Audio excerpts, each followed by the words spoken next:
ফেসবুকে একটি পোস্ট দেখে মনে হলো কথাগুলো আমিও শেয়ার করি। কথাগুলো এমন ছিল, একজন স্ত্রী তার ফেসবুকে পোস্ট করেছেন, প্রতিটি মা বাবার দায়িত্ব যদি মেয়েকে দেয়া হতো তাহলে পৃথিবীতে কোনো মা বাবাকে আর কষ্ট ভোগ করতে হতো না। পোস্টটি দেখে তার স্বামী একটি কমেন্ট করলেন। কমেন্টটি এমন ছিল, প্রতিটি বউ যদি তার শ্বশুর শাশুড়িকে মা বাবার মতো করে দেখতো তাহলে কোনো পিতামাতাকে আর বৃদ্ধাশ্রমে যেতে হতো না। কমেন্টটি দেখে স্ত্রী তো রেগে মেগে অস্থির।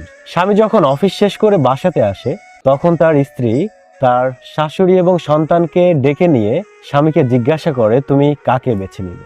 কথাটি শুনে স্বামী চুপ হয়ে গেল। তার সন্তানের দিকে তাকিয়ে বললেন, আমি আমার মাকে বেছে নিলাম। কথাটি শুনে তার স্ত্রী বললেন, ও আমাকে লাগবে না, তুমি তোমার মাকে নিয়ে থাকবে, আমি তোমার সন্তান কেউ না? তখন স্বামী উত্তর দিল, না, আমি তোমাকেও ভালোবাসি। তখন স্ত্রী বলল, তাহলে মাকে বেছে নিলে কেন? তখন স্বামী বলল, আমার সন্তান যখন বড় হবে, ওর যখন বিয়ে হবে, তোমার মতো করে ওর স্ত্রীও যদি জিজ্ঞাসা করে তুমি কাকে বেছে নিবে, মাকে না আমাকে, তখন আমার সন্তানও যেন তার মাকে বেছে নেয়, অর্থাৎ তোমাকে বেছে নেয়। আমাদের সবারই উচিত মা বাবা ভাই বোন শ্বশুর শাশুড়ি আত্মীয় স্বজন সবার সাথে ভালো ব্যবহার করা।